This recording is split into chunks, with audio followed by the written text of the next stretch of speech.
Hey guys, it's Ted Bogert. Welcome back to the TED Show. Very excited to have these young gentlemen, these talented young gentlemen on the show. We have Brett up in the corner there. We have Adam, and they are KinderCrowdControl, and we're very excited to have them on the show. I gotta know what the name came from, so you're gonna tell us all about that. Today is a great day. Anytime we have a musical guest come on and share their journey, it's always good. So welcome, gentlemen. How are you today? Hey, Ted, how are you? Fabulous, Fantastic. Ted. Fabulous. Thanks I like for having us fabulous. on. Love You the guys look jacket. good. Happy Thank you. Cinco de Mayo. Look at that. That's right. Cinco de Mayo. I threw some Mardi Gras beads in there. I mean, you got to go with the flow. But, they're not here to talk about me. They want to know about you. So they love origin story. The audience does. So give them a little background. Adam, I'll start with you, and then you can introduce Brett, or Brett, I can start with you, and you can introduce Adam. I'm going to leave it up to you guys, and then we all have to know what KinderCrowdControl is. So let's do it. Okay, so Go for it, Adam. hang on, let me turn off my sound. I love your name, by the way. I love Adam. Yeah, KinderCrowdControl. I'll start with the origins of our name, and then I'm going to hand it over to Brett to talk about our journey, because it's been an odyssey. It's amazing. Yes, a musical odyssey. So we've been making music for years, and we embarked on this new project together. And of course, as every band out there, you want to come up with a name that's open enough to allow you to grow. It doesn't put you in any category or genre. So I just happened to be at a great friend of mine, rest in peace, Mitch Green's son's bar mitzvah in Simi Valley, California. And we were sitting there having our medicine. And then after the meal, the DJ lowers the lights and says, okay, kids, come out on the floor. Let's show your stuff. So all the 13, 12, 14-year-olds get out there.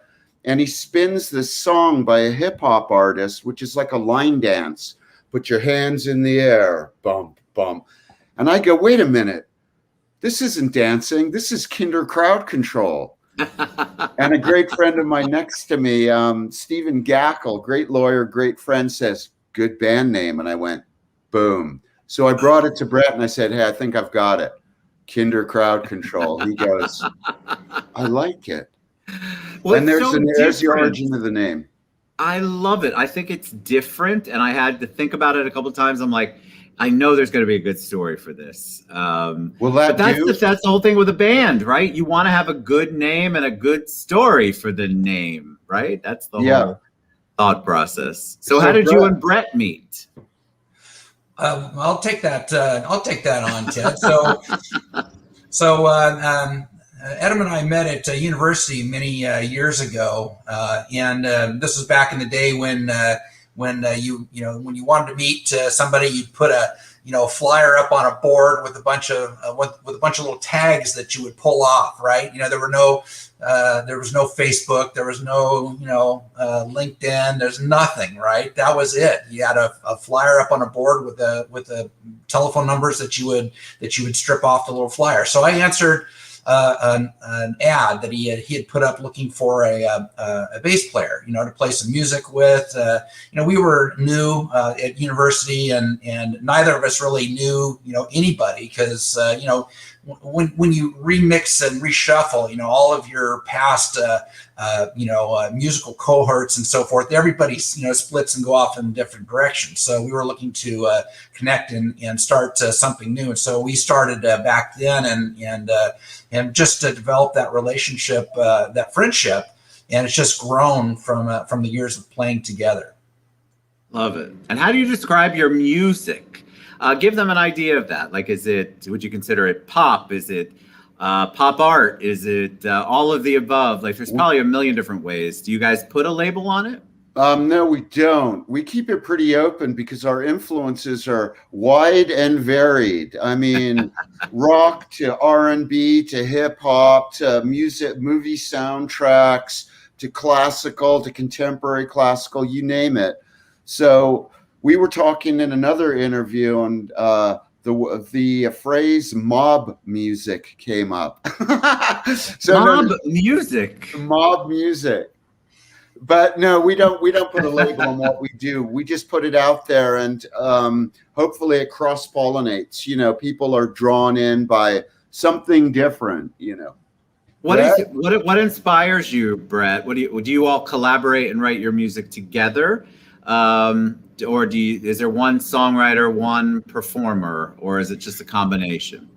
I think we work together very well as a team. Either one of us will come up with an idea, and then from that idea will grow a musical composition in a piece. And it's very much like playing ping pong. One guy picks up the paddle, and says, "Hey, you want to play?" And then the other guy picks up the paddle, and we just start pinging the ball back and forth, and the performance grows from there. Just like in a ping pong match, maybe you've got a nice sharp shot over here, you've got a lob over there, and it's highly entertaining for us to put these things together in these pieces. And at the end, we've got a beautiful match, right? That's been put together that's worthy of the reels to go out to people to say, hey, check this out.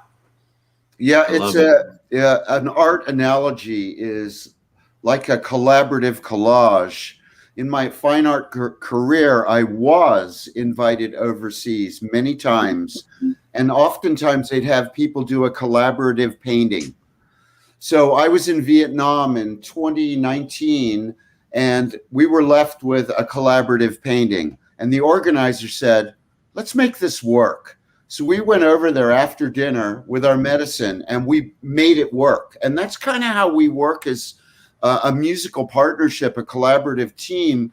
Is I may come up with a riff, Brett may come up with a riff, he'll bring it, or I'll bring it, and then the other person will put that on there, and the piece takes on a new life. So it's really cool. So ping pong's good. Love that. Collage, right. So tell me about 2020. How was that for you all from an artist perspective? Did you write more? Did you more introspective? You were collaborative? And then what are you doing in 2021 to kind of forget about 2020 and get out there and really perform and show people what you guys are all about?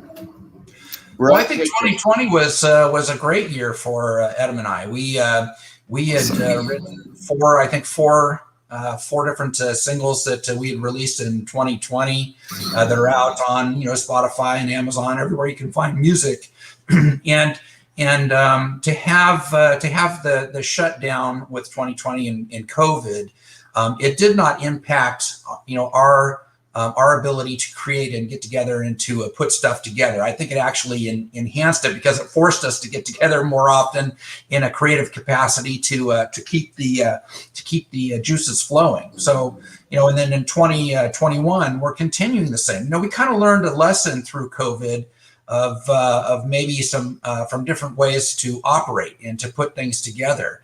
And with COVID, we got a lot more interactive and online. And so we're able to put together now collaborations, not only from Adam and myself, but we're involving people from different parts of the world that get in with us and collaborate. So super interesting. Yeah. I if I may add my 1.5 cents. Yeah, my business was impacted. So I'm not gonna. I won't go into that. But being a traveling fine artist and internationally invited guy, a man about the world as an artist, right? That stopped. I was lucky to get back from Thailand, a workshop over there, beginning of March. So just before the lockdown. But as Brett said, music's free.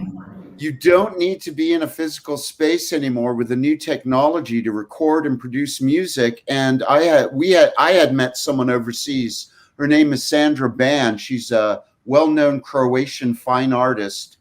And in the 90s, she was in a punk band. So we met there and just hit it off. And she's our voice. So we were able to concentrate on music more, because music needs no physical space to exist, really. And I feel, of course, my heart went out to all the musicians who had tours canceled, etc.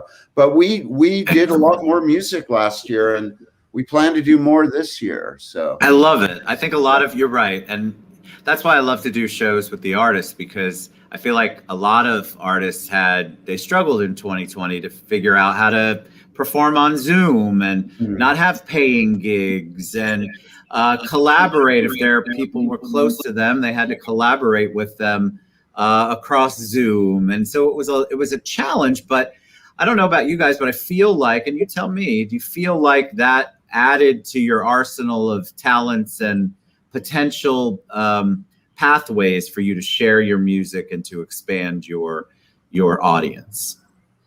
I would say our reaction to it was a Hail Mary, thank God that we work the way we work, right? And none of these people overseas, you can send us stems, like vocal stems and stuff.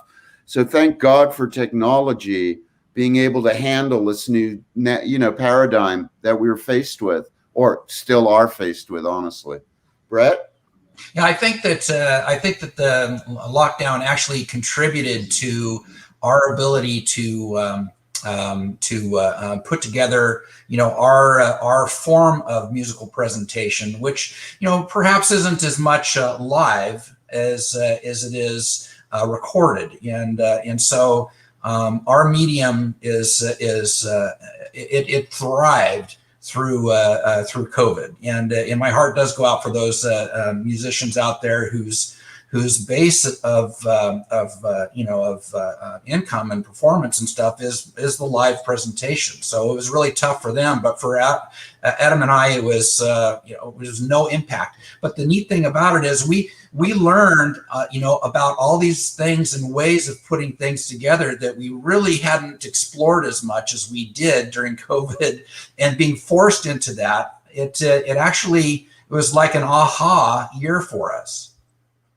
Love that. I think that's so important. That framing of that obviously is one of the reasons why you guys are still positive and here. And I mean, you're framing it in a way that is, you could go down a different path and say the world is coming to an end like Chicken Little, but you're framing 2020 as a new awakening, something changing, something doing. It didn't impact you and you learned how to maneuver through it. What's on the agenda for 2021 and beyond? Are you all planning to, do you tour with your music? Are you putting out a new EP? I don't even know, do they call them albums anymore? I'm so old. We call it albums. Singles and albums, why not? Singles, right? Who cares? The platform has varied, but the result is the same. Music is in the air. Doesn't have to be physical. Yes, I love it. All right, so what's the best way? Go ahead, Brett. Yeah, for us, Ted, we're focusing on singles.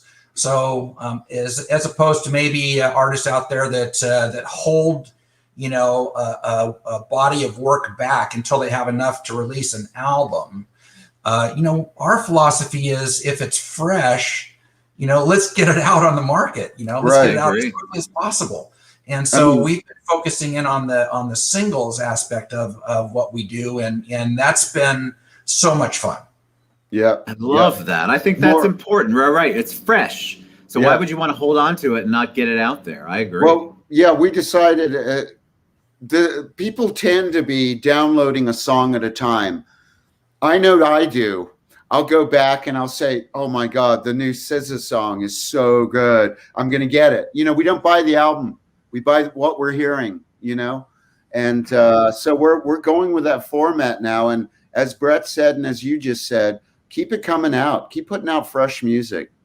Yeah. I mean, back in the day when I would buy singles, it was very rare for me to love more than that popular song. And so people they get attracted to singles. And if the singles are strong enough, then I guess you go to an EP or an album if that's the case. But I love the fact that you're releasing the music when it's fresh, when it's ready, and it's ready. And that's the great thing. Holding on to it doesn't do anybody any good. It's so much better to get it out. All right, what's the best way for them to reach you? I love this. I want people to go check you guys out. I have a website that I was on the form that's scrolling, so you can tell me if that one's good, and if not, we'll put a different one in the comments. But how can they reach you guys? Brett? Well, you can reach us on Facebook, and and Instagram. We have just look for KinderCrowdControl. It's all one word, just like you see on the marquee that's scrolling down below. Right.